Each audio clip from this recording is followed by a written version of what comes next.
মাননীয় মন্ত্রী বিয়ে করতে চান? মাননীয় স্পিকার, মাননীয় স্পিকার, উনি যেন নোয়াখালী একটা বিয়ে করো, তাহলে আমরা এটাকে আচ্ছা পাবো। মাননীয় স্পিকার, এই আমাদের হুইপ সাহেব যেভাবে বললেন এ তো মানে শ্বশুর বাড়ির আবদার হয়ে গেল। ওনারা শরিয়া আইন ভালো বোঝেন, ওনারা শরিয়া আইন ভালো বোঝেন। 3টা বাকি আছে আমার এখন, কিন্তু আমার শখ নাই আহার বেশি করার। মাননীয় স্পিকার, পার্লামেন্টের পরিভাষাতে একটা কথা আছে, হুইট অ্যান্ড হিউমার। তো আমি এই যিনি প্রশ্নকর্তা ওনাকে নিয়ে একটা হুইট অ্যান্ড হিউমার করতে চাই।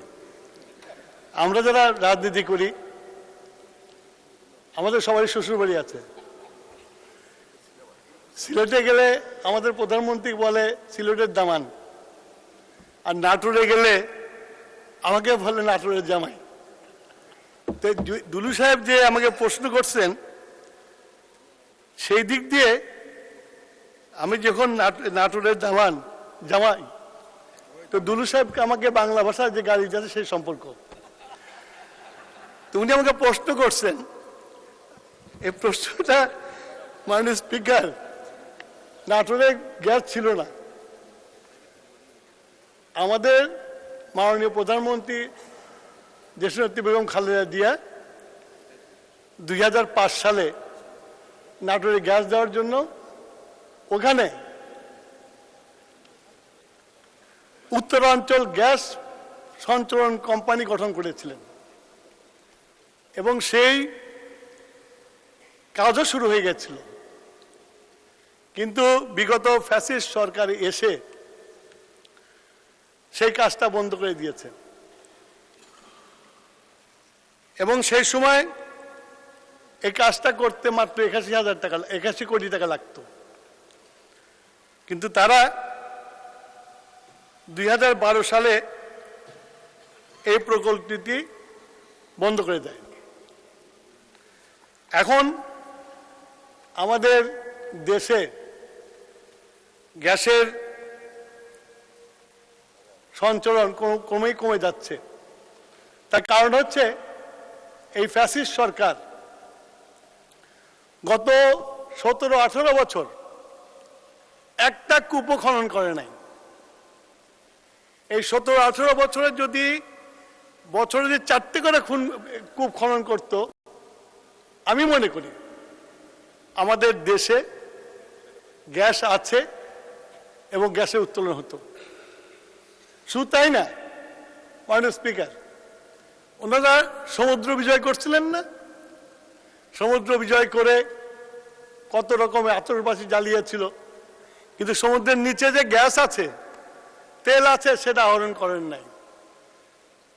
আমাদের আশেপাশে যারা নাকি বলে যে হেরে গেছে, কোর্টে আমরা জিতেছি, ওরা হেরে গেছে, তারা কিন্তু বার্মা কিন্তু উত্তোলন করে গ্যাস এক্সপোর্ট করছে চায়নাতে।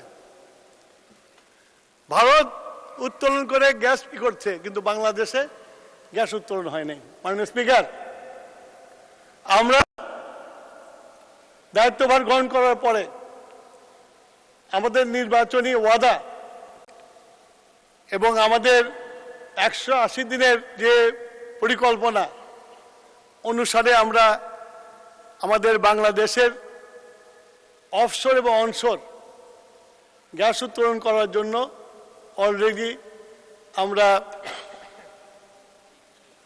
পেপারে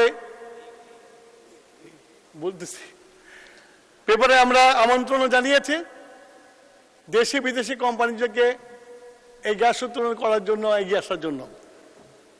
এবং আমাদের সরকার সিদ্ধান্ত নিয়েছে অতি দ্রুত আমাদের বাপেক্সের যে কয়টা রিগ আছে আরো 5টা রিগ সংযুক্ত করে আমরা আমাদের অনশোর কূপ খনন করে দ্রুত বাংলাদেশের গ্যাসের যে পরিস্থিতি হচ্ছে এটা উত্তোলন করার জন্য। মাননীয় স্পিকার, এখন নাটোর বাংলা ভাষার গাড়ির জায়গা আমার শ্বশুর বাড়ি, তো এখানে তো গ্যাস দিতেই হবে। কিন্তু যখন গ্যাস পাবো, এই যে আমরা গ্যাস উত্তোলনের চেষ্টা করছি, যখন গ্যাস পাবো, দেশনেত্রী বেগম খালেদা জিয়া যে কাজ শুরু করে দিয়ে গেছিলেন, আমরা ইনশাল্লাহ সেটাকে শেষ করব। ধন্যবাদ মাননীয় স্পিকার। মাননীয় হুইপ, আপনি মন্ত্রীকে একটা সংক্ষিপ্ত প্রশ্ন করতে পারেন। এমন প্রশ্ন করবেন না যে ফ্যাসিস্ট সরকারের বিদ্যুৎ মন্ত্রী কেন নাটোরে বিয়ে করে নাই। প্রশ্ন করুন। মাননীয় স্পিকার, আপনাকে অনেক ধন্যবাদ। আসলে উনি নিজেই স্বীকার করেছেন, বা মাননীয় স্পিকার আপনি নিজেও জানেন যে নাটোর, আমি এর আগেও বলেছি উত্তরে, সেটা হচ্ছে নাটোর অ্যাকচুয়ালি ঐতিহ্যবাহী বনলতা সেন, আপনি জানেন রানী ভবানীর নাটোর। একসময় এই রানী ভবানী সৈন্য দিয়ে নওয়াব সিরাজদৌলকে সাহায্য করেছিল মাননীয় স্পিকার।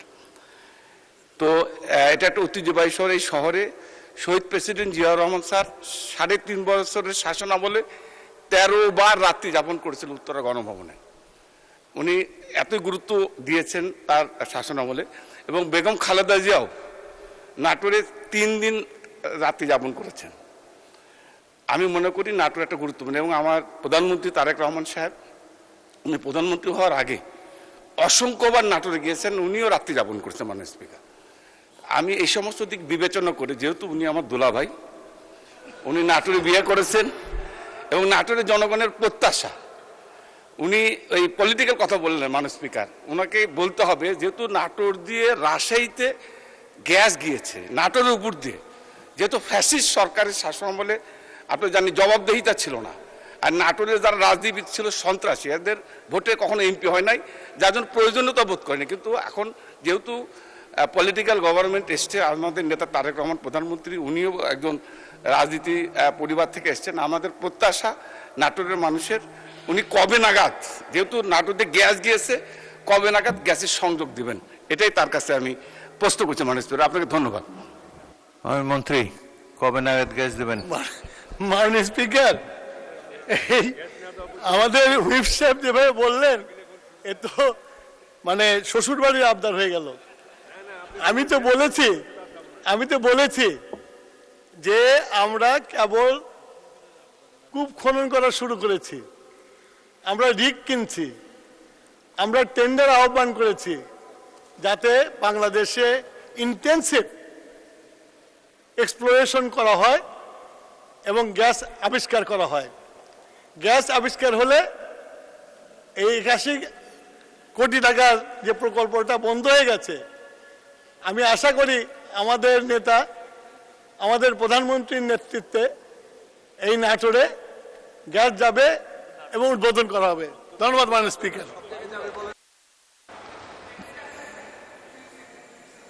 ইয়েস, মাহবুবউদ্দিন খোকন, বলুন।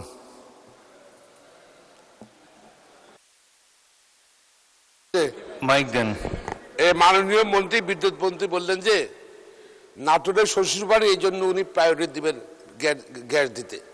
উনাকে একটা অনুরোধ করি মাননীয় স্পিকার, উনি যেন নোয়াখালী একটা বিয়ে করো, তাহলে আমরা একটা গ্যাসটা পাবো।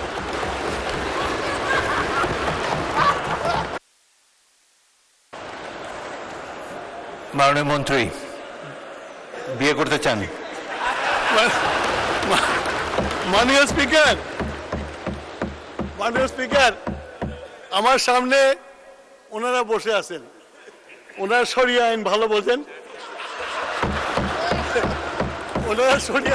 বোঝেন, তিনটা বাকি আছে আমার এখন, কিন্তু আমার শখ নাই আহার বেশি করার, যেটা করছে এটাই যথেষ্ট। মানুষকে ধন্যবাদ।